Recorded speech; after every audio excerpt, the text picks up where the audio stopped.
नमस्कार, मैं हूं हेमा यादव। आप देख रहे हैं CGcrime.News। आसाराम बापू की रिहाई को लेकर बिलासपुर में रैली निकालकर कलेक्टर को सौंपा ज्ञापन। आसाराम बापू के सैकड़ों समर्थकों ने बिलासपुर सरकंडा से सीपा चौक राम सेतु होते हुए देवकीनंदन चौक होते हुए कलेक्टर ऑफिस पहुंचकर राष्ट्रपति के नाम से कलेक्टर को सौंपा गया ज्ञापन। आपको बता दें, राजस्थान के जोधपुर जिले में 11 वर्षों से सजा काट रहे आसाराम बापू को विगत 11 वर्षों से उन्हें एक भी दिन के लिए जमानत या पैरोल नहीं मिला है। कोरोना काल में उच्चतम न्यायालय द्वारा निर्देश दिया गया था कि वरिष्ठ एवं बीमार कैदियों को जमानत, पैरोल या कारागार से मुक्त किया जावे। इस आधार पर बहुत से जघन्य अपराधियों को मुक्त किया गया था। समाज सेवी व भारतीय सभ्यता व संस्कृति के रक्षक संत श्री आसाराम बापू को कोरोना व कई गंभीर बीमारियां हो गई थी, किंतु इसके पश्चात भी 87 वर्ष के संत को कोई भी राहत नहीं दिया गया। अब देखना यह है कि उन्हें जमानत मिलती है या नहीं। आइए जानते हैं पूरी खबर। पोषण हो, उनको स्वास्थ्य हो, उनको शिक्षा दीक्षा देनी हो, कई प्रकार के उन्होंने सेवा कार्य किए। कभी इस चीज़ को किसी ने नहीं बताया। ये आंदोलन कहाँ चल रहा है? ये आंदोलन पूरे भारत भर में चल रहा है, पूरे देश में चल रहा है। अहमदाबाद में, मुंबई में और क्या बोलते हैं महाराष्ट्र में, दिल्ली में, हर जगह में। अभी 3 तारीख को रायगढ़ में हुआ था, आने वाले 10 तारीख को रायपुर में हमारे राजधानी में होना है ये। और सब जगह से साधक बापूजी के जितने साधक हैं, सब इस बात से उद्वेलित है कि हमारे बापूजी को क्या कभी भी कोई न्याय नहीं मिलेगा क्या? इतने बड़े वो मैंने क्या ऐसा किया है? एक झूठे केस में फंसा करके उनको बंद करके रख दिया गया है। ये हमारे लिए, पूरे हिंदू संस्कृति के लिए अभिशाप है कि ये हिंदू संत को इतने दिनों से उन्होंने बंद करके रखा हुआ है। इसलिए हमारी बार बार शासन से, न्यायपालिका से आप सबसे मांग है कि पूज्य निर्दोष बापूजी को न्याय दें, उनको स्वास्थ्य के लिए उनको पैरोल दें और शीघ्र से शीघ्र उनको बाइज्जत बरी करें, रिहा करें। मैं अजय राजवाड़े, बापूजी के साधक, बिलासपुर। मेरा नाम प्रकाश विधानी है और हम ये यहाँ पर आए हैं बापूजी को न्याय देने के लिए। देखिए, 12 साल से ऊपर हो गया, बापूजी के साथ न्याय नहीं हो रहा है। 86 साल से ऊपर उनकी उम्र हो चुकी है और 2 बार, कम से कम 2 बार उनको कोरोना से पीड़ित हो चुके हैं। अभी 2 बार अटैक आ चुका है। और आखिर क्या चाहता है ये कानून?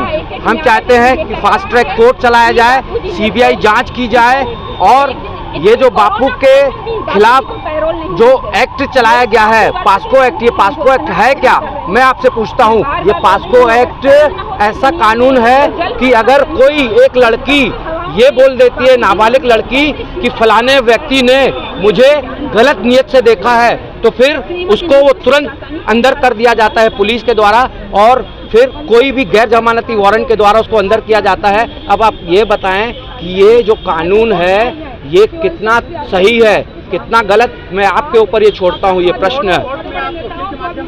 बिल्कुल गए हैं, ये उनको बता चुके हैं, लेकिन हमारी आवाज़ कोई सुन नहीं रहा है।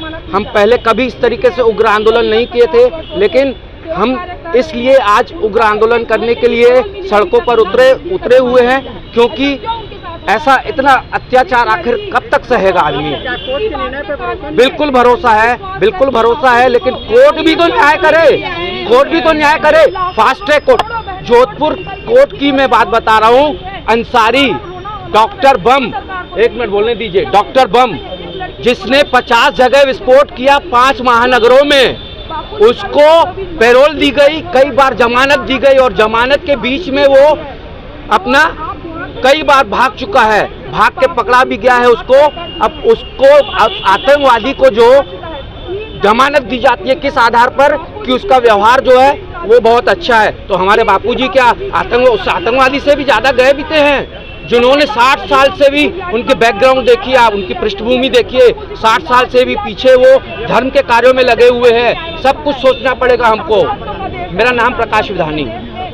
बापूजी पर इसलिए ये एक बालिग लड़की थी, उसे पूरे षड्यंत्र करके ये व्यवस्था की गई और उन्होंने ये बतलाया कि बापूजी ने इनके साथ अभद्र व्यवहार किया है, जबकि उस समय वो लड़की बालिग थी और इसी कारण इस पॉक्सो एक्ट भी बापूजी के कारण ही बनाया गया। जैसे ये जो बाहर के षड्यंत्रकारी हैं उनको फंसाया जाए, एक नहीं कई बार बापूजी को बहुत सारे केसों में फंसाने की कोशिश की गई, क्योंकि हमारे बापूजी घर वापसी ला रहे थे हिंदुओं की, क्योंकि वो चाह रहे थे कि जो हिंदू हैं वो सनातन धर्म से जुड़े रहें, इसलिए ये पूरा षड्यंत्र रचा गया है।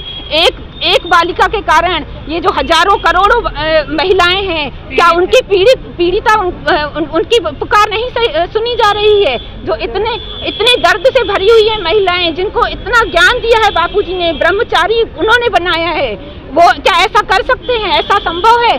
कोई 2 मिनट भी किसी को जोड़ करके दिखाए। बापूजी ने करोड़ों शिष्यों को जोड़ा है अपने साथ। कोई नशा मुक्ति अभियान, बाल संस्कार मंडल चलाया, बाल संस्कार चलाए, 14 फरवरी को वैलेंटाइन डे न मना के हम लोगों ने मातृ